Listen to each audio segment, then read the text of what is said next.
welcome to Skincare Confidential, the podcast supporting the Science of Skincare Summit, an annual education event focused on skincare only. It is occurring September 5th through the 7th in Austin, Texas in 2025. Registration will soon be available on our website, scienceofskincaresummit.com.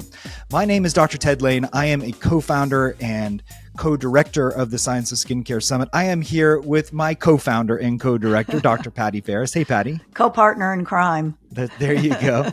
And we decided to do a year in review for 2024 and then a year looking forward for 2025, all in one podcast. Ambitious, but I think we can do it. I'm sure we're up to the task. So let's take a look in the rearview mirror. I mean, we learned a lot of things this year, I think, about the skincare industry and sort of the direction that they're going. I think you would agree with me probably that one of the top things is regenerative technologies being used in skincare to address the visible signs of aging. Mm-hmm. Yeah, definitely regenerative / longevity is seems to be one of the big themes as we've kind of gone through the last half of 2024, getting a lot of acceleration into 2025 as well. We included that in our summit this year. We had really impressive PhD scientists speaking about their work that they're doing within their companies, whether it's exosomes or focusing on mitochondrial DNA or focusing on stem cell exhaustion, cellular senescence. All of that is just gaining so much steam as we head into the new year. You know, I think it's sort of interesting, Ted, because as we learn more about the pathogenesis of aging, which I happen to be studying right now because I'm writing a paper. And it's a subject I think I know a lot about, but I for sure don't know near enough because the science is advancing so quickly. And I think we're seeing a little bit of a catch up where we understand things we didn't used to understand, but now we need to get technologies, biotechnologies primarily, to address those issues. It's very exciting. And I thought the regenerative session was one of the highlights of the meeting for sure. Gosh, there's just so much promise now as we understand the hallmarks of aging and start applying it more fulsomely to medicine, right? I think anti-aging medicine has been on the sidelines of mainstream and it is steadily moving towards the center of mainstream medicine. In particular, cellular senescence, because I know that there's quite a few large and very small pharmaceutical companies that are focused on that senescent cell as probably being one of the etiologic factors of inflammatory skin disease as well. So I think we're going to see that theme not only in the aesthetic space and skincare, but also into the pharma space. And so it behooves everybody listening to really keep your ear to the ground in regards to cellular senescence in particular, because it's going to be a huge focus of attention in all areas of dermatology. Agree 100%. Another thing I think we're seeing is AI really coming into skincare. You know, that level of engagement that you get when you're using artificial intelligence just really, I think, allows us to personalize or hyper-personalize skincare. And as AI gets better, and we're seeing some companies, you know, doing some really exciting things in that arena, we begin to see the potential of it for aesthetic medicine in general, procedures, neurotoxins, fillers, how to engage our patients with their journey and their skincare journey as well. I think that's super exciting. And a lot of major consumer companies are using it now. It's really hard to understand the potential of AI in our space because it almost seems limitless. And so how do you take something like that, which has so much potential and kind of focus it in on capabilities and solutions, you know, as a company? I would just find that very difficult. So kudos to those that are really trying to figure out how to use it for both drug discovery and formulations, as well as personalization, marketing, analysis of skin. There's just so many applications. Every facet of the cosmetic industry and business could be affected by it. It's incredible. Yeah. I think we saw some other interesting things this year, a lot of multitasking products coming into the marketplace. I think consumers really like this, you know, the idea that you can have something that maybe is a cosmetic enhancement, but also at the same time is changing the physiology of your skin, rejuvenating the skin from the inside. That's pretty exciting. Well, I totally agree with that. I call those the Swiss Army knife products because they can just do so many Absolutely. things. And I think, again, harkening back to the regenerative ingredients that we spoke about just a few minutes ago, we're moving away from, in my view, we're moving away from some of the legacy, real foundational ingredients of skincare that we've relied on, such as retinoids, for example. And we're able to do a lot of what retinoids do without the retinization, without the possible side effects of that ingredient, by utilizing these peptides, Right. exosomes, all different growth factors, Yeah. all different ingredients that are able to signal and or affect change in and of themselves without causing the kind of side effects that we're used to. And I think that's also a big leap in everyone's mind, understanding that regenerative ingredients are not just slowing the aging process in the future, they actually are causing change with their use, such that they are anti-aging as well as pre-aging at the same time. And I was just going to mention pre-aging, the whole notion of starting sooner rather than later. Mm-hmm. Collagen banking, which is Mm-hmm. a very big trendy thing among the Gen Zs and the younger consumers, is just the Mm-hmm. notion that if you build up your collagen and you keep your stores boosted, that you can maybe alleviate some of the things going down the line. Pre-aging, I think, is also something that's trending. I think you're going to hear a lot more about pre-aging. Yeah, and that is such great news because we know how many of our youngsters, whether they're teens or even preteens up into the early 20s, are going to stores and buying multiple Oh different my products. Although goodness. I've heard from different retailers that's slowing down a bit.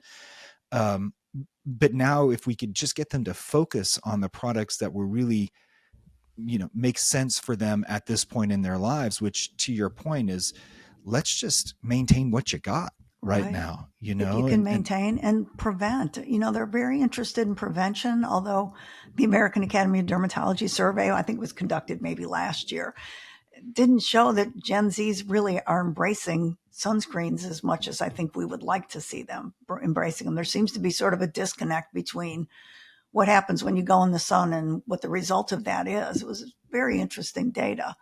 But that's an opportunity for education because preservation is so important. Yeah, we can, give a nudge to the fibroblasts and say, hey, turn on and do more good things. But in the end, we've got to prevent collagen breakdown and destruction of the skin. makes me wonder if we should just rebrand sunscreens and not call them sunscreens anymore, what are we because gonna we call them? anti-aging serums or anti-aging lotions or something like that, which may be a little bit more sexier marketing I've and get always people to said the use it. best way to get someone to use a sunscreen is to tell them their skin's going to look old. That's the best Yeah. thing to tell. They don't ever tell them they're going to have skin cancer because these young kids don't care. It's so far down the line. But Yeah. that's an interesting idea. Well, we're seeing multi-purpose products with sunscreens with Mm-hmm. antioxidants in them, for Mm-hmm. example, and other skin beneficial ingredients. Mm-hmm. So I love to see those pairings as well. And a lot of companies are looking at that. And speaking of sunscreens, aren't we about to get a new one in 2025? There are a couple of really interesting innovations in the sunscreens. First of all, you're exactly right. There's a filter that has been under review by the FDA for the last 2 decades, and we are hoping to see it approved in 2025. Obviously, the sooner the better. It is a chemical sunscreen filter. It has a longer spectrum of protection. Right. It's been around, like I said, for at least 20 years outside of the United States. So in terms of efficacy and safety, we have tons Yeah. of data to Got the support its data. use. Mm-hmm. And I don't think any dermatologist would disagree that it is about darn time for us to have something new. 20 years, 20 Yeah. years in the waiting. It's I mean, unbelievable. what are we doing? I don't know. So that is really exciting, and we'll have more information about that at next year's summit, I'm sure. And I'm Yes. trying to get a guest to talk about that on the podcast also. So hopefully I'll get some more information for everybody in the next month or two. Yeah. I think that's super exciting. We heard a little bit about it at the meeting. And Mm-hmm. so we're all waiting with bated breath on that. Mm-hmm. Talk to me about something you and I were chatting about on the phone the other day, polynucleotides and Mm-hmm. that whole area, which I didn't know anything about until you were explaining it to me. I was wondering what Wow. the salmon sperm craze was all about. Super interesting. Polynucleotides are short chains of nucleotides, right? They're Right. part of the DNA. Right. And as amino acids, they could serve as building blocks. We think about those as peptides in terms of, short chains of Sure. amino acids as well. I'm learning more about them. It's honestly, I knew about them because of a company that makes a lot of hyaluronic acid that supplies, which they've been on our podcast also, that supplies many of the injectable makers with the hyaluronic acid they use in their products. They also have been really leaders in the polynucleotide space, and it is literally derived from salmon DNA, salmon sperm DNA, So which interesting. I have no idea how they harvest that, but that's a whole nother story.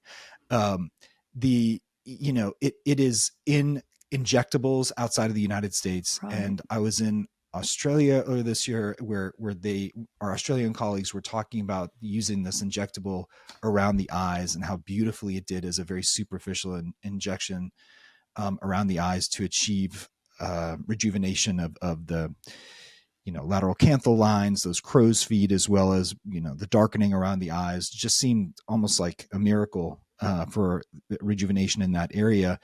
We have it for topical use here. That's really only what we can do with it. And I think the jury is still out in terms of how much it can do. There's not a ton of data out there. We will be presenting on that at the summit next year as we learn more about it. And more news to come on that. But I think it is definitely hitting the mainstream, and we just need to, kind of like exosomes kind of just shot out of a cannon 12 months ago. Did they ever? Yeah. I mean, it's good to be aware of it, know that it's out there, because you certainly could get asked a question about that from a patient. Yeah. So we'll learn more about that and the different sources of it as well. More to come on that is what I'd say about Interesting. I wonder if it really penetrates the skin if you use it topically. Yeah. So that's an interesting. It's a question to ask. What else we saw this year, I think that was interesting, was the explosion of hair care, especially with the consumer companies. With major players going into hair care, and then sort of the whole notion of skinification of hair care, where hair care now becomes skin care. Right. And we had discussions about that at the meeting, and I think we're going to have a whole session next year on hair care. We've done it in the past. We kind of came away from it this year. But I think all these innovations in the cosmetic industry say we've got to do it. We've got to learn more about it. And hair care, I think, is something that even those of us interested in skincare probably don't know as much about as we should. It's a tough subject. It is a tough subject. We don't really understand it. The microbiome of the scalp is different than that of the face. And so we have to take that into account. Obviously, the sebum production, the hair follicles themselves, and the hair itself changes everything in regards to how you apply topicals to the scalp. But I totally agree with you. It seems that there's a lot of small and large companies that are treating this the facial skin as extension of the scalp now, or the scalp is an extension of the face. And so we're going to see more scalp care products come out. And I think that aligns with what's going on in the regenerative space with hair growth, where we see so many of our colleagues utilizing these exosomes that are used alongside cosmetic microneedling. For example, we know outside the US, people are injecting exosomes with incredible anecdotal results, which of course is not approved for use in the United States.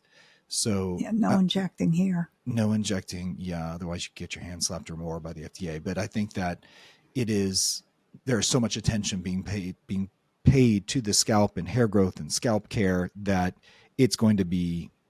we're going to see that in 2025 as well. Yeah. Like you said. Hair care is the new skincare. Yep. And I think it's great. It's a very interesting innovation. And I think we also saw a lot of interest in body care this year. Sort of the whole thing that happened with COVID, making, skincare more of self-care, and people, obviously everybody stopped buying everything except skincare during COVID because it was something they could do at home, something they could do to make themselves feel better. So I think the whole notion of not just facial skincare, but body skincare, we're seeing more companies put attention into body products and putting out good body products into the marketplace. Yeah, I mean, so much could be said right now about body products. You're exactly right. I feel like we've had those, but they haven't really been huge sellers, although more and more people are paying attention to them. I think the price points are coming down a little bit as well, which makes more sense for those products. Yeah, and you've got to have the right things in body care. I mean, you can't spread retinoids all over the body all that easily. And so I think that's been some of the pitfalls of the products of the past. But now that we've got peptides and other molecules we can use that, I like to call them more skin-friendly molecules that don't give you that potential for irritation, it makes a lot more sense. And the potential for absorption, of course, Right. is also an issue when you're using a body product because you're putting so much of it on. Yeah. Such a I big think surface area. many of us are excited about the idea of targeting dermatoporosis now, or Oh, that kind of yes. crepiness and the easy bruising and the thinning of the skin that we have attributed to the aging process for so long, but have really not been able to do anything about. Yeah. I We think it have was an eye companies. opener at the meeting. A lot of people were not familiar with the term dermatoporosis, Right. which comes from the term osteoporosis, as was explained on the podium when they were trying to define what happens to skin. It's particularly forearm skin Mm-hmm. that we see every day in our office. Such a great term. Mm-hmm. And now we do have cosmetic solutions that, again, are about to come into the marketplace to address that particular problem, which is a huge, not just cosmetic problem, but it's a huge functional problem for patients in that age range.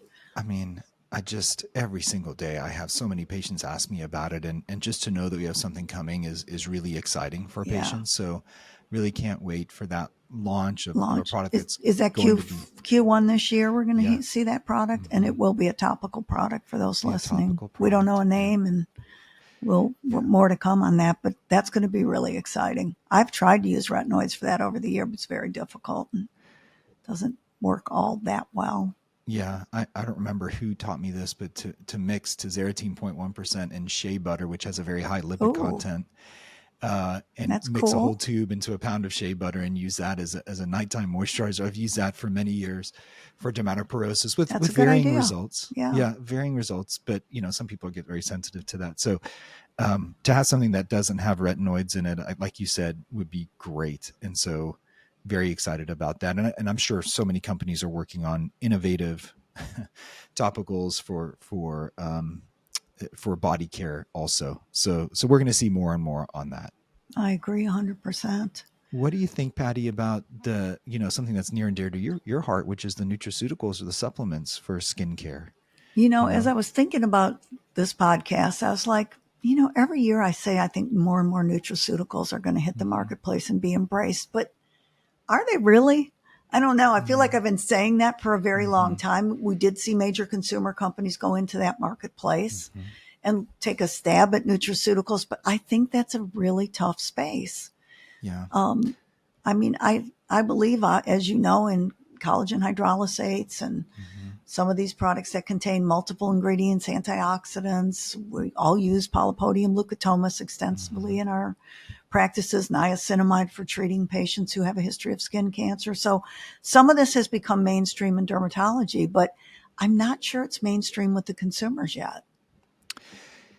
Yeah, I go back and forth. I mean, every day I have patients that ask me about collagen for their skin. And so I think about your lecture so often, and I tell them everything that you've taught me. I think that, this idea of medical foods now, there's Yeah, pharmaceutical companies that are developing these medical foods to address all sorts of different issues, quite frankly, hormonal issues related to the skin, stasis dermatitis, skin thinning as well. And I'm wondering if that's going to gain more steam. It's exciting to think about the fact that we can prescribe something as a medical food that can address aesthetic and therapeutic concerns.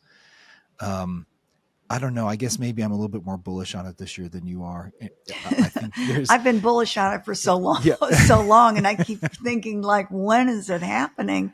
yeah, When are people going to say what? Well, we do hear people asking more about supplements and what mm-hmm, supplements they should take, and I agree with you. Collagen hydrolysates are probably the one we get asked about the most. mm-hmm, And I think there's good science to support them at this point in time. Hallelujah. But was going to say, I think one of the reasons we maybe don't see people embracing them so much is that there's not as much science behind them. mm-hmm, So as they become more and more well studied, I think physicians and dermatologists become more comfortable recommending them.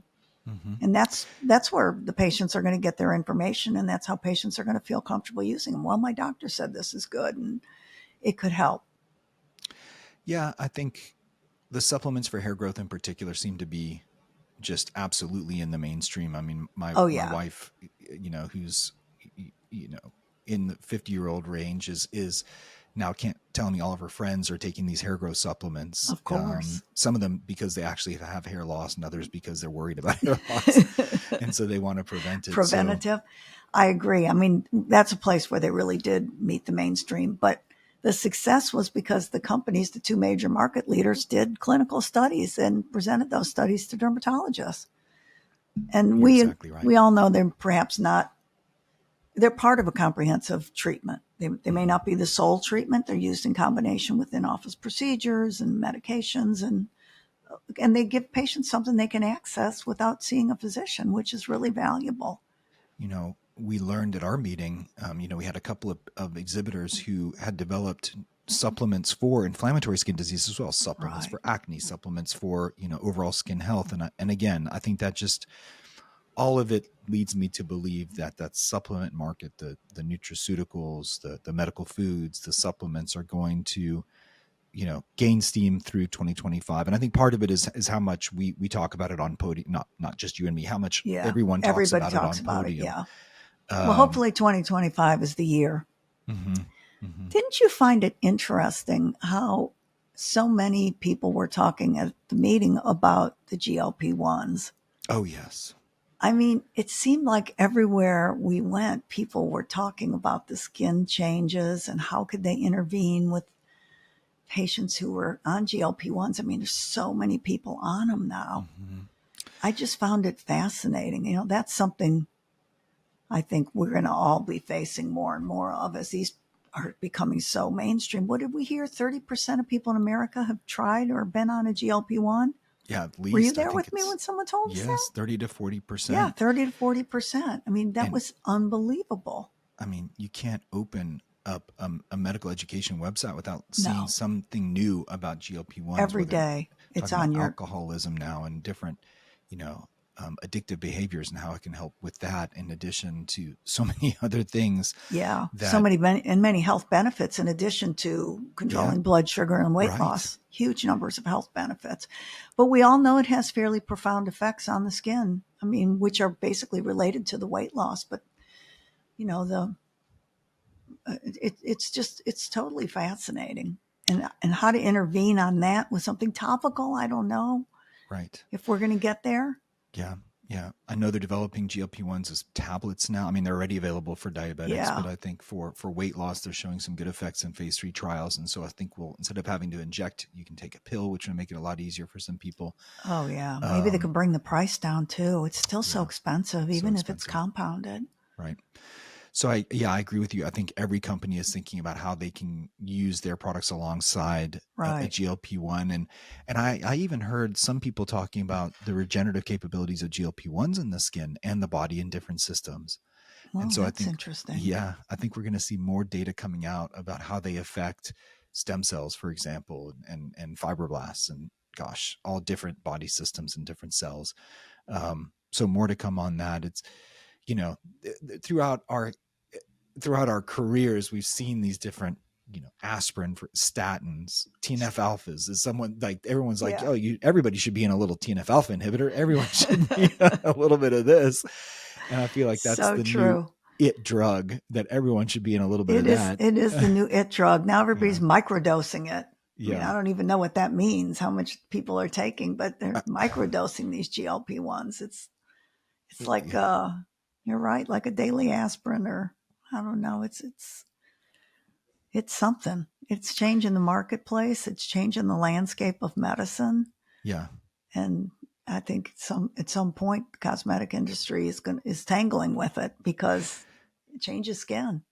You know, you make me think of another term which is becoming more and more mainstream, which is biohacking, with the Oh, idea of biohacking, yes. utilizing these pharmaceuticals to increase longevity, to improve health, but in a total off-label way, right? So whether it's metformin to Metformin, increase yeah. longevity, if it's rapamycin at different dosages, and we are starting to see some studies on rapamycin now, in particular at various doses, to increase longevity, improve health. And so there may be more and more data to support that. I know we've had colleagues who have been microdosing rapamycin for quite some time, and Yeah. we've all, I don't know about all of us, but I have certainly wondered the long-term effects of immunosuppression. Are we increasing risk of lymphoma and other cancers by doing that?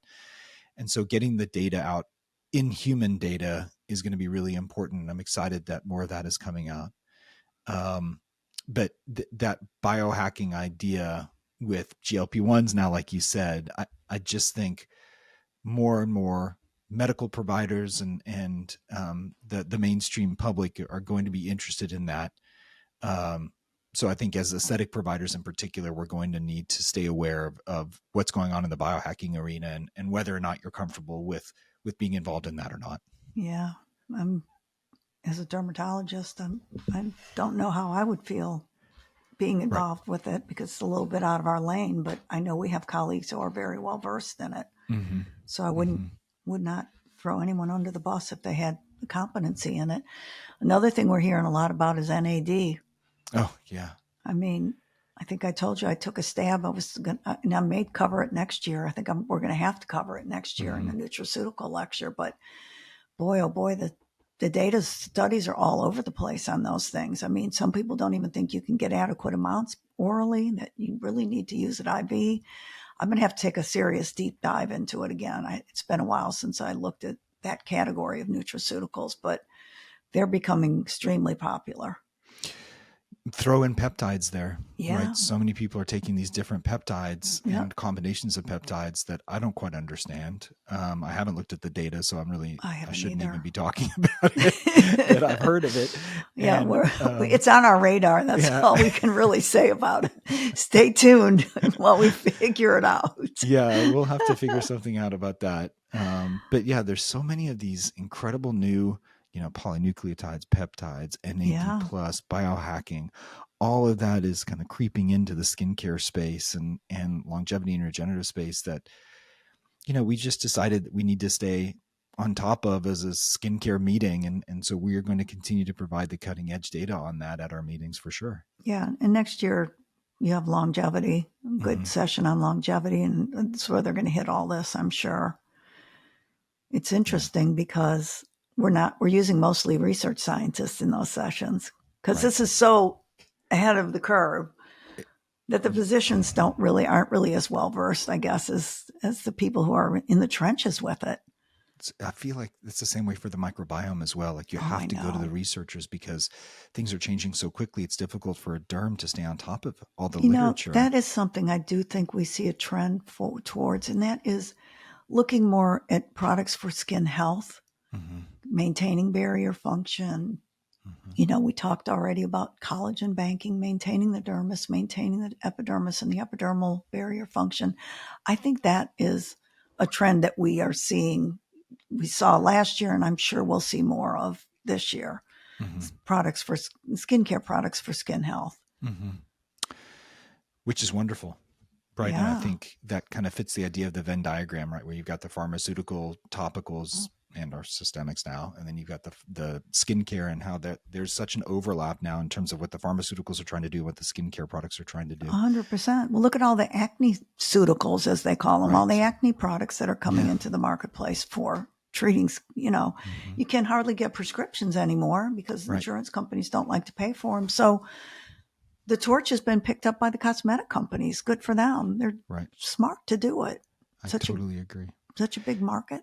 I mean, it makes you wonder whether this whole idea that skincare should not change structure or function of the skin per the FDA guidelines, it's so outdated, isn't it? I was going to say, shh. Yeah. I mean, it just is, right? That definition was from 1938, if I'm not mistaken. The FD&C Act. Now, I know it's been tweaked, so I shouldn't say it's probably still exactly what it was, but even a moisturizer affects structure and function of the skin without anything fancy and bells and whistles in it. So yeah, the definition's totally antiquated. Yeah. I mean, look, kudos to the agency. We've got MOCRA, the MOCRA Act that was passed. Right, that's what I was thinking of. I couldn't think of the name of it, the MOCRA Act. Yeah, which is going to increase oversight of topical skincare products, which is important, right, to ensure that the safety is absolutely there and there's a reporting system for any adverse events. No, I think that was all good. Great. That was all good. I think there's opportunity there for the agency to look a little bit closer. Tons of opportunity. Well, that sort of puts us on the train of clean beauty. We don't have a definition on things like clean beauty. There's still a lot of nebulous marketing terms that are thrown around about skincare that, grab this group of consumers, and then you got sustainability over here, which I think is uber important. So, I'm all for it, but then that grabs another group of consumers. So until we get a little bit more definitive about these things, a lot of it just becomes marketing fodder. It doesn't really, what does clean beauty really mean? I'm going to make a clean break and say, I think we've covered everything that we could possibly cover in 30 minutes. We're over 30 minutes, and I'll leave you on that question. What does clean beauty mean? It's a great question. So stay tuned. That's right. I'm Dr. Ted Lain. I'm here with my co-partner in crime, Dr. Patti Farris. We are the co-founders and co-directors of the Science of Skincare Summit. Of course, we co-host the Skincare Confidential podcast as well. Thank you so much for listening. Please tell all your friends about Skincare Confidential. Please subscribe. Give us a 5-star rating. We so appreciate all your support. More to come in 2025. We've got great guests that will continue to give us the 360 view of the skincare world. So thank you again for your support. Happy New Year. Merry Christmas, everybody. Happy Hanukkah. And till next time. Have a great holiday.